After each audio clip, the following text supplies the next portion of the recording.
Pergi ke sungai memancing ikan. Ewa! Mengajak keluarga untuk menemani. Ewa!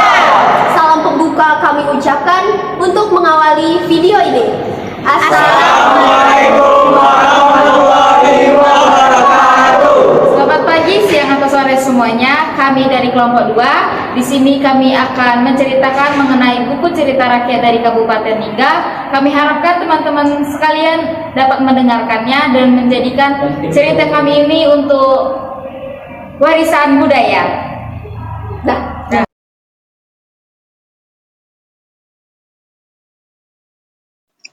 Bab 1. Patahnya Gunung Daik. Baik, masuk pada patahnya Gunung Daik. Menurut cerita rakyat setempat, Gunung Daik mempunyai puncak yang bercabang 3 yang masing-masing memiliki nama. Cabang yang sebelah kanan paling besar bernama Gunung Lingga, cabang di tengah yang tegak runcing disebut dengan Pejantan, dan cabang paling kiri yang pendek bernama Cindai Menangis, yang dimana dikisahkan dari beberapa tokoh, yang dimana dalam pertarungan antara Datu Kayak Kuning dengan Magya yang saling mengadu kesaktian. Dan yang kedua, pertapaan Raja Inde Ragiri. Dan yang ketiga, kematian Datu Kaya Monta. Pada suatu hari, Datu Kaya Montel ini menguasai Lingga dan juga menjadi raja orang laut sakit keras. Orang laut yang mendengar Datu Kaya Montel sakit keras datang berhimpun ke Pulau Mepa. Sebelum meninggal, orang laut mendapatkan pesan dari Datu Kaya Montel jika terjadi suatu hal yang aneh dan menggemparkan di Pulau Lingga, bertanda dirinya telah meninggal dunia. Setelah mendengar wasiat dari Datuk Kaya Montel, seluruh orang laut kembali ke tempat masing-masing untuk menjalankan aktivitas sehari-hari. Kondisi Datuk Kaya Mental belum juga membaik dan pada suatu hari tiba-tiba terdengar suara gemuruh yang dahsyat di atas puncak Gunung Daik.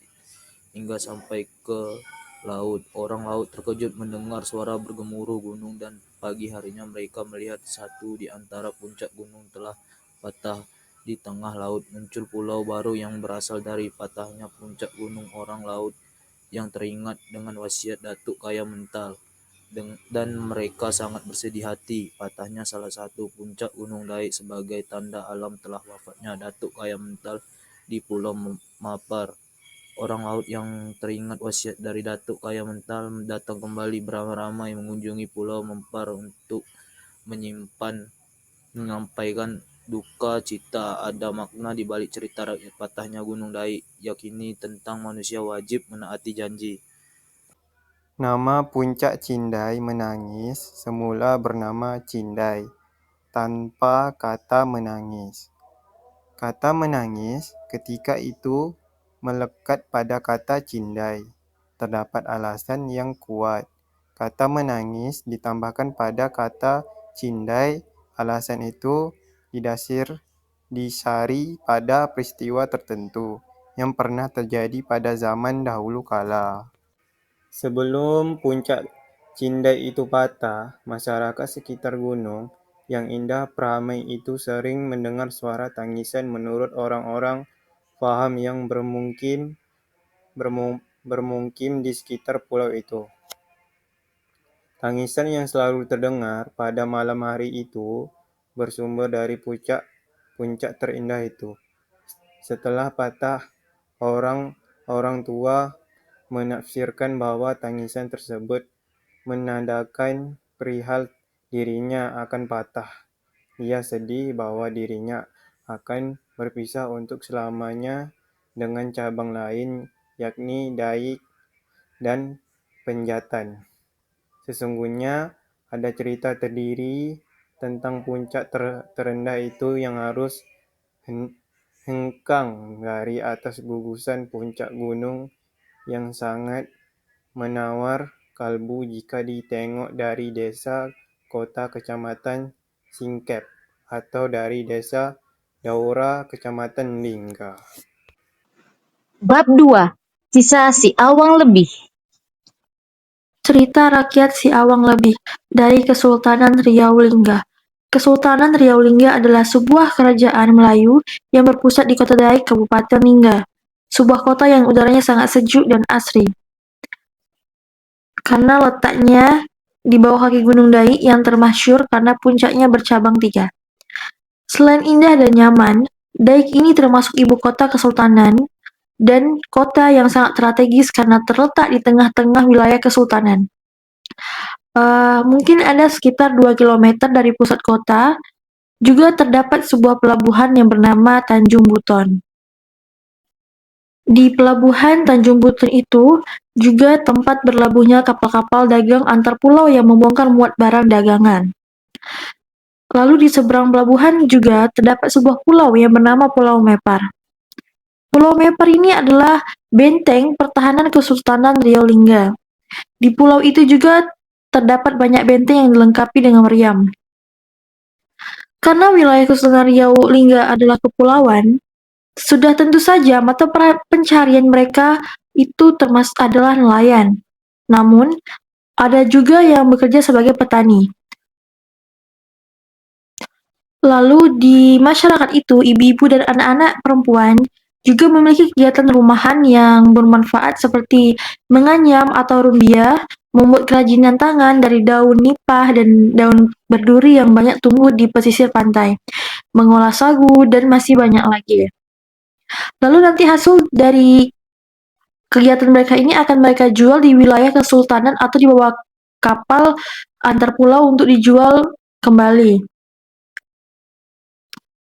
Lalu, pada kesultanan ini mencapai masa kejayaannya di bawah pemerintahan Sultan Sulaiman Badrul Alam Syah. Pada masa ini juga dibangun sebuah istana yang sangat megah sebagai kediaman sultan dan keluarganya. Istana ini dinamakan Istana Damnah. Arti dari Damnah ini diambil dari nama kampung tempat istana itu dibangun, yaitu Kampung Damnah. Pada masa pembangunan istana inilah ada suatu kejadian unik antara sultan dan seorang rakyat biasa yang bernama Awang Lebih. Kisah tersebut kini menjadi cerita rakyat masyarakat Daik Lingga yang lestari secara turun-temurun. Peletakan batu istana. Matahari mengintip dari ufuk timur. Cahayanya malu-malu merayap rerumputan. Pepohonan dan bunga-bunga masih basah oleh embun. Gemercik air sungai mengiringi derap langkah kaki orang ramai menuju ke sebuah lokasi yang cukup jauh dari perkampungan. Di tanah lapang yang baru saja ditebas, tampak beberapa pengawal kerajaan sedang berjaga-jaga. Hari ini adalah acara besar di tempat itu, ditandai dengan beberapa bendera dan umbul-umbul kerajaan berwarna kuning yang ditancap mengelilingi area tersebut. Orang-orang kampung telah berkumpul, mulai dari orang tua, remaja, hingga anak-anak. Mereka ingin menyaksikan peletakan batu pertama istana sebagai tanda akan dibangun sebuah istana kediaman sultan di tempat tersebut. Ketika peletakan batu istana akan dilakukan langsung oleh sultan, disaksikan keluarga dan pembesar istana lainnya. Hal ini juga ditunggu oleh masyarakat. Iring-iringan kerajaan seperti ini jarang sekali dapat mereka saksikan. Ketika orang-orang kampung sedang menunggu kedatangan iring-iringan kerajaan, seorang laki-laki paruh baya bertubuh pendek dan agak gemuk baru saja sampai ke lokasi tersebut. Ia berjalan ke depan, melewati beberapa orang penduduk yang telah datang lebih dulu. Ia bertanya kepada seorang penduduk yang dikenalnya. "Ahmad, kenapa ramai-ramai nih?" Orang yang diajaknya bicara langsung terkejut dan kepadanya. Awang, kau tak tahu?" tanya Ahmad. Lelaki yang bernama Awang menggelengkan kepalanya. "Hari ini adalah acara peletakan batu istana," jelas Ahmad. "Batu apa?" Tanya Wang lagi dengan suara nyaring. Ia tak sadar jika hal ini membuat beberapa pengawal menoleh ke arah mereka berdua. Batu istana, penanda akan dibangun istana di tempat ini. Ahmad menjelaskan dengan sabar kepada Awang. Tidak bisa membangun istana di tempat ini, tanggap si Awang. Dari mana kau tahu? Jangan macam-macam, Wang. Kita hanya petani, berdaulat saja kepada Sultan. Ahmad mulai tidak sabar karena perangai dari temannya. Kemudian Awang menjawab, bukan mau macam-macam. Memang di sini tak bisa dijadikan istana. Dari mana aku tahu? Kan bertahun-tahun aku berladang, Mat. Tahulah aku keadaan tanah di sini. Jelasnya si Awang tetap pada pendiriannya. Lalu Ahmad menjawab, jangan sembarang bicara, Wang. Tersebab mulut, santan binasa. Tersebab mulut, badan binasa. Timpal dari si Ahmad. Nah, tanpa mereka sadari, ada 2 orang pengawal dan seorang pembesar kerajaan yang mendekati mereka berdua. Di sini Ahmad sangat terkejut dan langsung berlutut. Ampun beribu ampun, Datuk. Maafkanlah, ucap si Ahmad. Lalu ketika mereka disamperi oleh pembesar istana dan 2 pengawalnya, si pembesar istana mengatakan, kalian berdua, mari ikut saya menghadap Sultan. Kemudian lengan mereka, Awang dan Ahmad, dipegang oleh pengawal tadi. Nah, lalu pada saat sedang dibawa, Ahmad merengek, ampuni kami, Datuk. Apa kesalahan kami? Di sini wajah si Ahmad itu pucat. Keringatnya dingin yang berasal dari dahinya. Sementara si Awang ini dia tuh santai sambil mengikuti langkah dari pengawal dan pembesar istana. Nah, di sini penduduk-penduduk juga tercengang. Nah, mereka berpikir 2 orang itu pasti akan mendapat hukuman yang berat karena mereka itu udah berdebat ya dari tadi. Nah, sekarang Awang dan Ahmad udah berada di kediaman Sultan. Nah, mereka tepatnya itu berada di ruang sidang. Nah, saat ini Sultan itu menunda keberangkatannya ke lokasi peletakan dari batu istana ketika mendapat laporan dari pembesar istana mengenai kejadian di lokasi Awang dan Ahmad tadi. Di sini Sultan menemui mereka, kemudian bertanyalah. Nah, Ahmad di sini itu mendapat giliran pertama untuk menjelaskan apa yang terjadi. Nah, di sini yaitu hampir pingsan. Kenapa ya? Karena ketakutan dirinya itu akan dihukum. Namun Sultan ini adalah orang yang bijaksana. Nah, Sultan bertanyalah ya kepada si Awang setelah bertanya kepada si Ahmad. Awang, benarkah apa yang disampaikan temanmu si Ahmad? Nah, lalu Awang menjawablah, ampun beribu ampun, sembah pati harap diampun, tuanku. Apa yang ceritakan Ahmad benar adanya, tuanku. Awang pada saat itu menjawab dengan rasa yang percaya diri. Nah, lalu Sultan bertanyalah kepada si Awang lagi, kenapa engkau mengatakan tidak bisa membangun istana di sana? Nah, tanya Sultan. Lalu Awang menjawablah untuk menjelaskannya. Ampun tuanku, tempat itu bukanlah tanah yang datar dan terdapat banyak busut. Tepat di bawah tempat peletakan batu istana itu terkubur banyak-banyak batang kayu yang amat sangat besar, sehingga akan menyulitkan para pekerja nantinya. Di situ Awang menjelaskan ya. Ketika mendengar dari penjelasan si Awang, para pembesar istana yang mendengarkan itu mereka mengerutkan dahi. Mereka bertanya-tanya dalam hati mereka tentang kebenaran dari cerita si Awang. Benar gak sih cerita si Awang? Seperti itulah. Nah, kemudian Sultan beranjak dari tempat duduknya dan mengatakan, baiklah Wang, kalau begitu mari kita buktikan Jika perkataanmu benar adanya, engkau akan mendapat keistimewaan dariku. Tapi kalau sebaliknya, engkau akan dihukum. Nah, di sini Awang memberi hormat. Menjunjung titah tuanku. Pada saat itu, melihat percakapan dari si Awang dan Sultan, si Ahmad ini itu semakin menggigil ketakutan. Ia nggak habis pikir kenapa temannya itu berani sekali untuk menerima tantangan dari Sultan. Entah dia berpikir bagaimana nasibnya nanti. Kelebihan si Awang. Sultan pun pergi dengan iringan kebesaran kerajaan. Awang dan Ahmad yang dijaga pengawal berada paling belakang iringan. Sampainya di lokasi, Sultan langsung memerintahkan para pekerja istana untuk menggali tempat tersebut.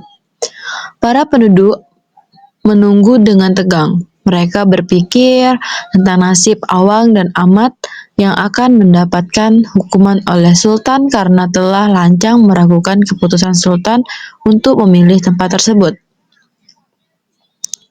Belum lama menggali, tiba-tiba beberapa pekerja terkejut. Cangkul mereka menghantam sesuatu yang keras. Mereka lalu membersihkan tanah di sekitar dengan mengoreknya menggunakan cangkul dan pangkur. Semakin penasaran. Beberapa menit kemudian, jelaslah bahwa benda itu adalah batang kayu yang sangat besar. Kemudian, para pekerja lainnya juga menemukan banyak batang kayu lain terkubur di area tersebut. Sultan tersenyum puas. Ia merasa senang karena perkataan Awang dapat dibuktikan kebenarannya. Ahmad langsung memeluk Awang kegirangan. "Selamat kita, Wang. Memang hebatlah kawan aku ini," puji Ahmad. "Kan aku sudah bilang. Kau tak percaya." Awang pun tertawa santai. Akhirnya Awang dan Ahmad terbebas dari hukuman yang dapat menjerat mereka. Sesuai janji, Awang mendapatkan keistimewaan dari Sultan. Ia diangkat menjadi orang kepercayaan dan sahabat Sultan. Sejak saat itu ia dikenal dengan sebutan si Awang Lebih, karena kelebihannya telah membantu Sultan. Setelah hari itu, Sultan selalu memanggil Awang Lebih untuk membantunya mengambil keputusan penting terkait dengan kerajaan. Banyak lagi kelebihan si Awang yang membuat Sultan menyayanginya. Bahkan, Awang Lebih pernah dimintai pendapat tentang strategi perang yang akhirnya membuahkan kemenangan di pihak Kesultanan Riau Lingga tanpa menggunakan senjata apapun. Awang Lebih mengajarkan kita untuk selalu percaya diri dan berkata jujur. Ilmu dan pengalaman yang dimiliki si Awang Lebih sangat berguna dan mendatangkan manfaat bagi orang banyak. Begitu juga dengan Sultan yang arif dan bijaksana memberikan keadilan bagi rakyatnya. Ia dengan bijak memeriksa dan mencari bukti kebenaran berita yang didengarnya. Selanjutnya lokasi istana berpindah ke sebuah kampung yang bernama Kampung Damna. Sehingga istana kediaman Sultan Sulaiman Badrul Alam Syah itu diberi nama Istana Damna. Hingga saat ini dapat kita saksikan bahwa lokasi tempat istana itu dibangun adalah sebuah tempat yang luas dan bertanah datar, yang memang baik untuk dibangun istana. Bab 3. Meriam Tegak. Pada suatu masa tinggallah sekelompok orang di sebuah tempat bernama Laut Jauh. Orang-orang menyebut tempat itu dengan nama Laut Jauh karena letaknya di pesisir pantai. Tempat tersebut terletak di Kecamatan Dabo Singkep, Kabupaten Lingga, Provinsi Kepulauan Riau, yang kini lebih dikenal dengan Batu Berdaun. Karena berada di daerah pesisir pantai, masyarakat Laut Jauh sehari-hari bekerja sebagai nelayan. Para laki-laki biasanya melaut, sedangkan para perempuan menanam sayuran di perkarangan rumah mereka atau di ladang yang tidak jauh dari pesisir pantai. Rumah masyarakat yang tinggal di Laut Jauh hampir sama, yaitu berupa rumah panggung dengan bentuk rumah persegi panjang yang jarak kira-kira 1 meter di atas tanah. Jarak antar rumah tidak berdekatan, tetapi juga tidak terlalu jauh. Sebagian masyarakat Laut Jauh mempunyai ikatan dengan kesultanan atau istana, sehingga beberapa penduduk bergelar Encik, antara lain Encik No dan Encik Wale. Sepasang suami istri yang sudah lama tinggal di Laut Jauh. Encik Nuh juga sehari-hari bekerja sebagai nelayan. Dia bersama warga yang lain pergi berlayar pada malam hari dan baru kembali keesokan harinya. Saat Encik Nuh melaut, Encik Wale mengisi hari dengan berkebun di perkarangan rumahnya dan memberi makan ayam-ayam yang diternakannya. Begitulah rutinitas mereka setiap harinya. Meskipun hidup hanya sebagai nelayan, Encik Nuh dipercaya memiliki kekuatan batin. Hal itu dipercaya karena Encik Nuh merupakan keturunan kerajaan istana dan telah cukup dalam mempelajari ilmu agama dan kebatinan. Masyarakat yang tinggal di Laut Jauh maupun di kampung sekitar sering datang ke rumah Encik Nuh untuk meminta disembuhkan dari berbagai penyakit atau meminta arahan dan solusi dari berbagai macam masalah. Bahkan ada orang yang datang hanya untuk mendengarkan cerita-cerita agama. Encik Nuh dengan senang hati menerima kedatangan mereka, meskipun para tetangga percaya atas kemauannya sendiri. Encik Nuh tidak pernah membanggakan kemampuannya itu. Ia selalu rendah hati dan ikhlas menerima apapun permasalahan yang mereka sampaikan kepadanya. Sikap Encik Nuh dan Encik Wale yang ramah dan rendah hati membuat warga sekitar menjadi semakin menghormati dan segan terhadap mereka. Hampir setiap hari, rumah Encik Nuh dan Encik Wale tidak sepi dari tamu. Terkadang mereka duduk di dalam rumah, terkadang juga duduk di depan rumah, tergantung pada kepentingan tamu yang datang ke rumah mereka. Rumah Encik Nuh dan Encik Wale pun menjadi tempat yang paling ramai di Laut Tengah. Kadang, para laki-laki berkumpul sambil membahas tangkapan mereka atau masalah yang terjadi di lingkungan mereka. Mereka pun saling memberi masukan, tetapi biasanya ucapan Encik Nuh lah yang paling didengar dan dipercaya, karena pengetahuannya dalam ilmu agama cukup banyak, serta dalam menyelesaikan masalah yang dihadapi. Pada sore hari, banyak anak-anak kecil berkumpul di rumah Encik Nuh dan Encik Wale. Anak-anak itu berkumpul untuk mendengarkan berbagai cerita agama dari Encik Nuh. Ia memang pandai bercerita, sehingga anak-anak tidak bosan mendengar ceritaannya. Dia pun menghususkan cerita-cerita agama agar tertanam nilai-nilai agama dalam ingatan anak-anak itu. Selain karena kemampuan yang dimiliki, Encik Nuh juga dikenal karena sebuah meriam yang terdapat di perkarangan rumahnya, yang dahulu merupakan tanah keluarga kesultanan. Dahulu, meriam itu diletakkan di sana sebagai senjata pertahanan untuk menghadapi ancaman yang akan datang dari arah laut. Posisi meriam itu terpasang seperti meriam pada umumnya, dengan arah mulut meriam ke arah laut. Sebenarnya, ukuran meriam ini tidaklah besar, sekitar 1,5 meter saja. Namun, karena letak di perkarangan rumah, meriam itu sering membuat Encik Wale lepot dan terganggu saat membersihkan perkarangan rumahnya. "Pak," Encik Wale memanggil suaminya, "bagaimana kalau meriam itu kita pindahkan saja? Kan sudah tidak dipakai lagi, sayang. Perkarangan kita berkurang cantiknya karena meriam itu, Pak. Ibu pun jadi susah mau membersihkan perkarangan. Ayam-ayam pun suka bermain di bawah meriam itu, Pak. Repot ibu dibuatnya," bujuk Encik Wale kepada suaminya. Tak usahlah Bu, biarkan saja seperti itu, jawab Encik Nuh. Begitulah selalu Encik Nuh menjawab permintaan Encik Wale untuk memindahkan meriam itu. Encik Nuh tidak mau memindahkan meriam itu bukan karena ia malas untuk mengangkat meriam itu ataupun berpikir bahwa meriam itu keramat, melainkan karena dia menghargai sejarah diletakkannya Maryam itu oleh para pendahulunya. Encik Nuh yakin Maryam itu diletakkan di sana karena berbagai pertimbangan. Selain itu, untuk meletakkan Maryam tersebut juga diperlukan usaha yang cukup besar.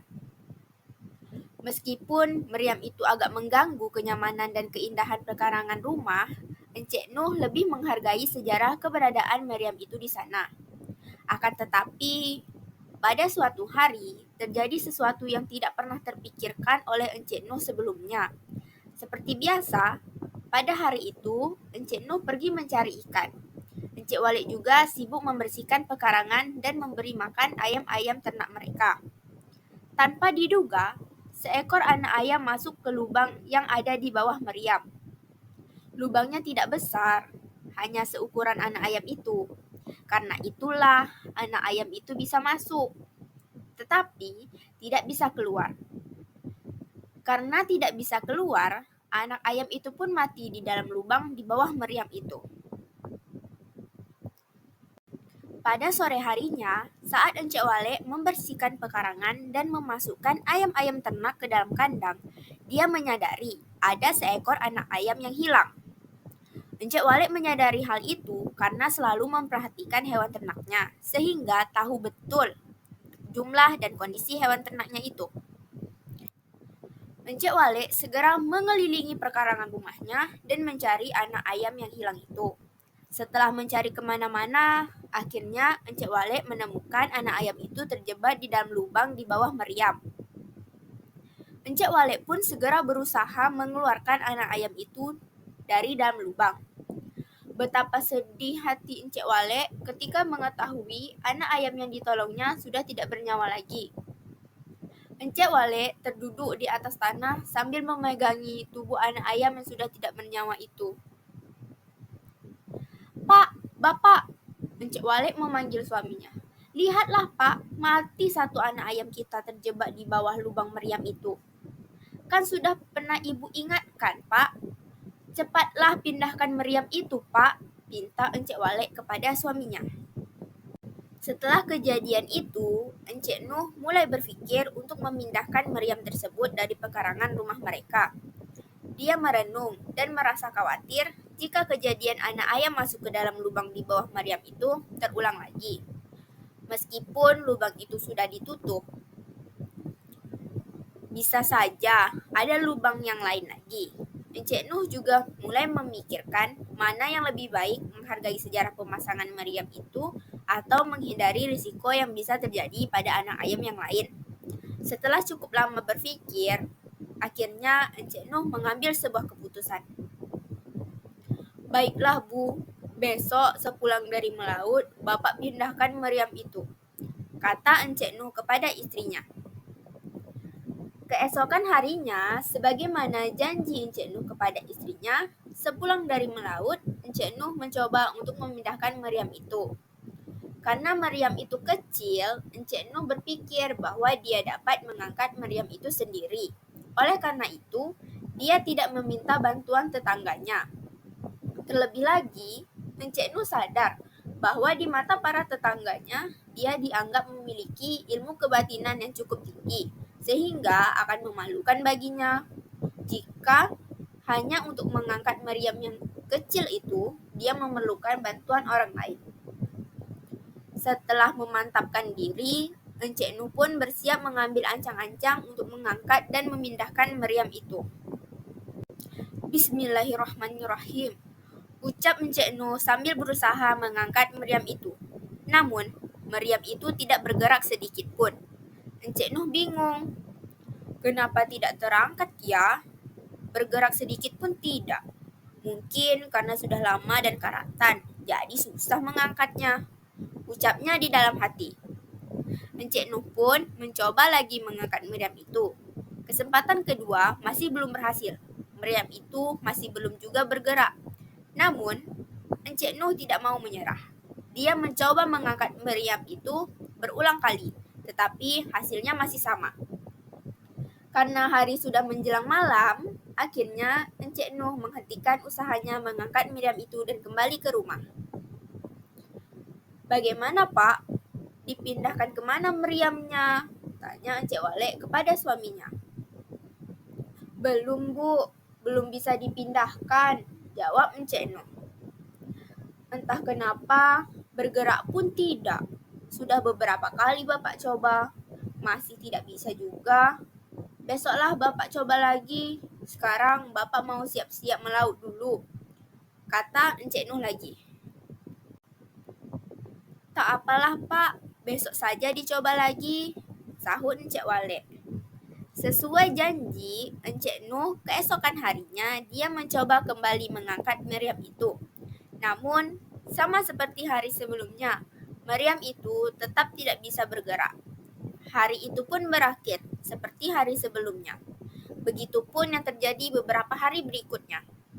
Berhari-hari, Encik Nuh mencoba, dan berhari-hari pula tidak ada kelihatan hasilnya. Meriam itu masih belum bisa dipindahkan. Encik Nuh pun semakin heran dibuatnya. Kenapa sampai hari ini masih tak terangkat juga? Pikir Encik Nuh.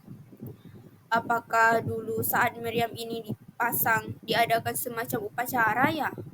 Apakah saya juga harus mengadakan upacara untuk bisa mengangkatnya?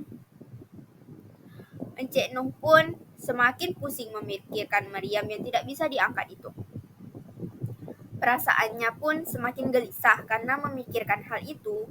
Encik Nuh pun mencoba berbagai cara yang dapat dipikirkannya untuk mengangkat meriam itu. Encik Nuh pun mulai membaca doa dan melakukan ritual lainnya dengan harapan dapat segera mengangkat meriam itu. Namun apa daya, cara apapun yang dicoba oleh Encik Nuh masih belum dapat membuahkan hasil. Meriam itu masih belum bisa bergerak. Melihat hal itu, Encik Walek mulai merasa gelisah sekaligus prihatin. Encik Walek melihat beberapa perubahan pada diri suaminya. Karena belum bisa juga memindahkan meriam itu, Encik Nuh mulai sering melamun. Bahkan selera makannya pun berkurang. Encik Walek pada awalnya cukup sabar melihat usaha suaminya yang belum membuahkan hasil. Bahkan, Encik Walek turut menyemangati suaminya dan mengingatkan untuk bersabar meskipun usahanya belum berhasil. Namun, lama-kelamaan, Encik Walek pun mulai tidak sabar dan prihatin. Apalagi setelah melihat perubahan pada diri suaminya itu. Encik Walek mulai menasihati suaminya, bahkan saat makan malam, untuk tidak melanjutkan usahanya memindahkan meriam itu. Katanya, Pak, tak apalah kalau meriam itu tak bisa dipindahkan. Jangan diteruskan lagi. Selera makan Bapak saja sudah berkurang begini. Semakin kurus Bapak Ibu lihat. Tak usah dilanjutkan lagi, Pak. Jawab Encik Nuh. Tidak, Bu. Bapak harus terus mencoba. Tidak mungkin Bapak berhenti sekarang. Siapa tahu, sebentar lagi meriam itu dapat Bapak angkat. Encik Nuh masih belum menyerah. Dia masih penasaran dengan meriam itu. Segala upaya masih terus dia coba, meskipun belum mendatangkan hasil. Niat Encik Nuh untuk memindahkan meriam itu pun lebih kuat daripada sebelumnya. Yang sekedar ingin membersihkan pekarangan dari meriam itu. Encik Nuh pun sebenarnya merasa malu, karena sebagai suami dan seorang keturunan keluarga kesultanan, dia tidak bisa memindahkan meriam. Karena itulah, Encik Nuh bertekad untuk menunjukkan bahwa dia mampu untuk memindahkan meriam itu dengan berbagai cara dan upaya. Hari berganti hari, minggu berganti minggu, dan bulan pun berganti bulan. Usaha Encik Nuh untuk memindahkan meriam itu masih belum membuahkan hasil. Encik Walek pun semakin sering menasihati suaminya. Encik Walek melihat bahwa masalah memindahkan meriam itu mulai memengaruhi hubungan mereka berdua, bahkan juga hubungan antara Encik Nuh dan tetangga sekitar. Memang Encik Nuh tidak merepotkan mereka untuk mengangkat meriam, tetapi hubungan antara Encik Nuh dan para tetangga semakin renggang. Karena sibuk mencari cara untuk mengangkat meriam itu, Enciknu pun mengurangi waktu dan semakin jarang untuk menemui tetangga. Bahkan, ada kalanya dalam satu hari, dia tidak mau menerima tamu seorang pun.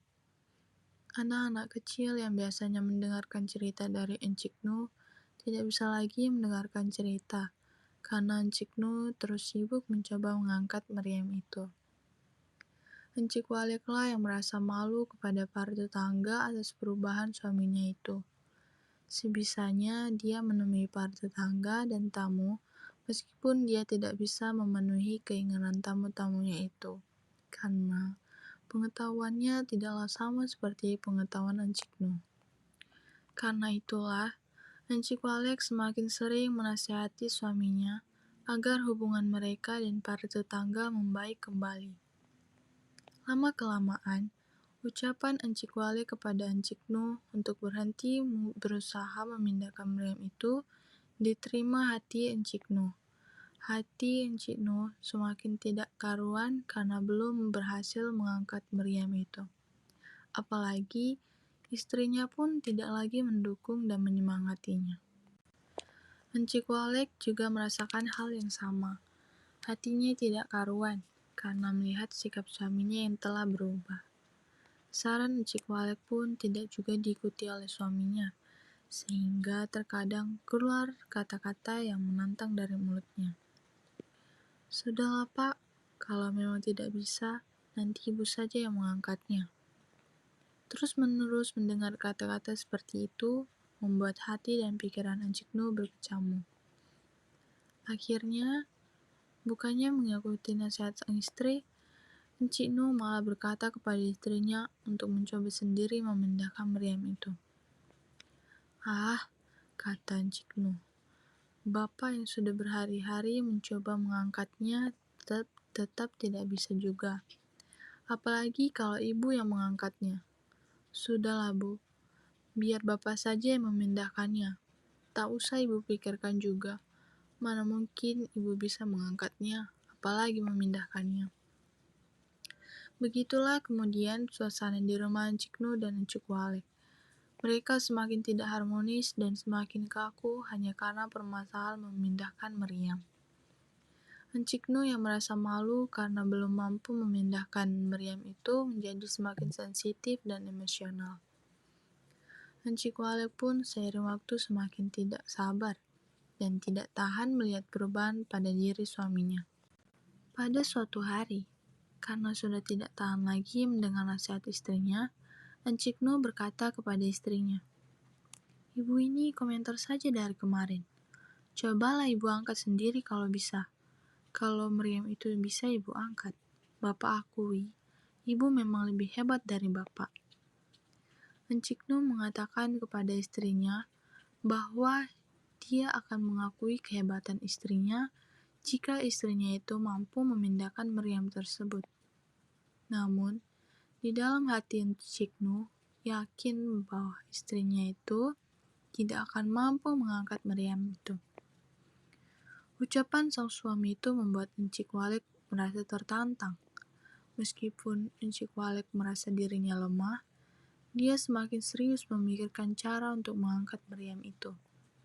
Pada suatu hari, Encik Walek melihat kejadian aneh di belakang rumahnya. Dia melihat ada yang aneh dengan lesung bekas yang ada di pekarangan rumahnya. Lesung itu sudah tidak dipakai lagi untuk menumbuk beras oleh Encik Walek, lalu dibuang karena kayunya sudah lapuk. Lesung yang sudah rusak itu dibuang tidak jauh dari pekarangan rumahnya, hanya diletakkan di bawah rumahnya di bagian belakang dekat dapur. Lama-kelamaan, setelah beberapa hari diperhatikannya, ternyata lesung itu semakin naik dari permukaan tanah. Sedikit demi sedikit semakin tinggi. Encik Walek terheran-heran dibuatnya. Tampaknya ada yang aneh, apa yang mengangkat lesung rusak ini? Encik Walek pun penasaran dan mencari tahu apa yang ada di lesung itu, yang membuat lesung itu semakin terangkat. Kemudian, di baliknya lesung rusak itu, ternyata di bawah lesung rusak itu tumbuh cendawan atau jamur. Ini kan cendawan, cepat juga cendawan ini tumbuh di sini. Tetapi apakah mungkin cendawan ini yang mengangkat lesung itu ya? Lesung itu kan cukup berat, sedangkan cendawan itu lemah dan lembut, kata Enci Wale.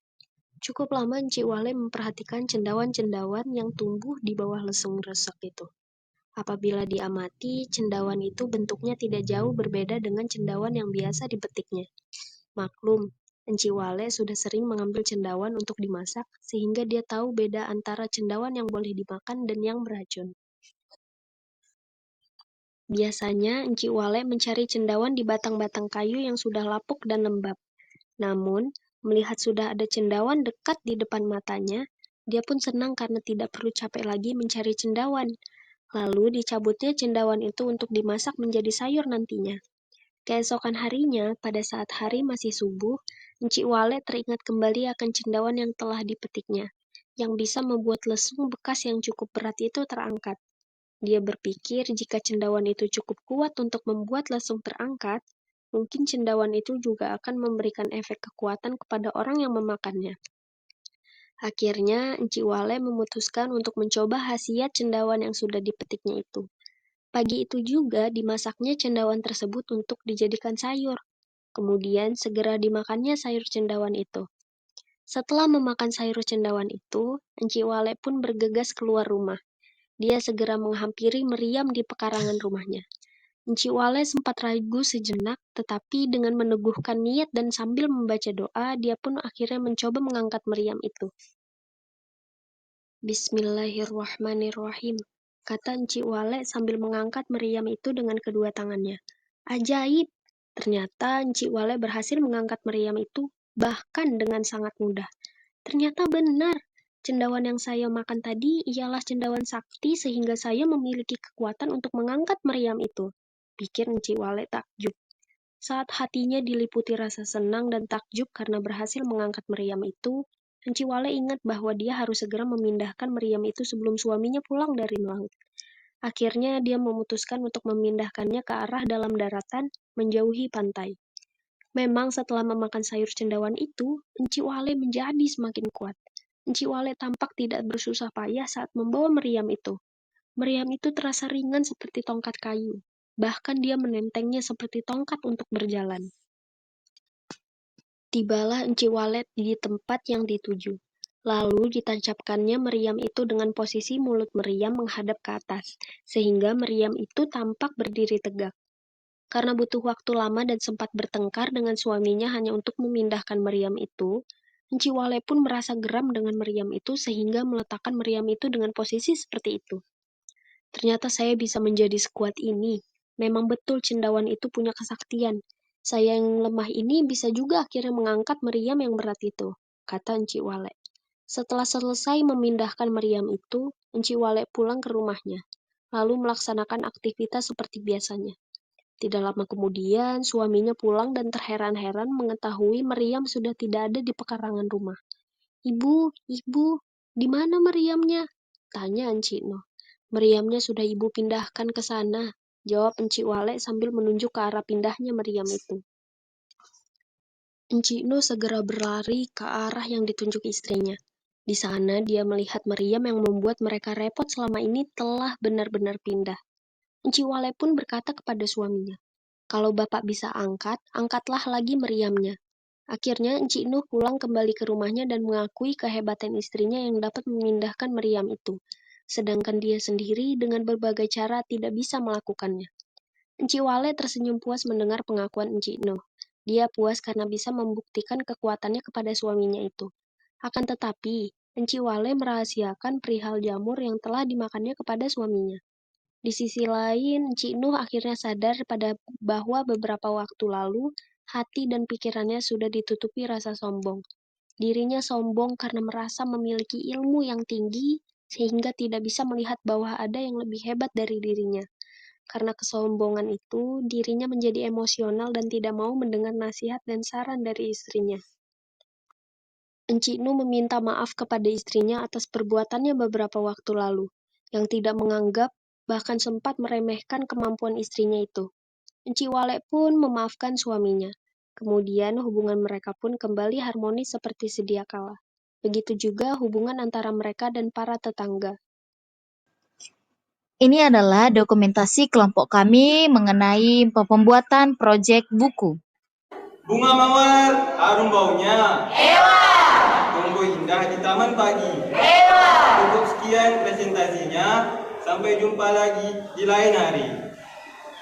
Terima kasih. Wassalamualaikum warahmatullahi wabarakatuh.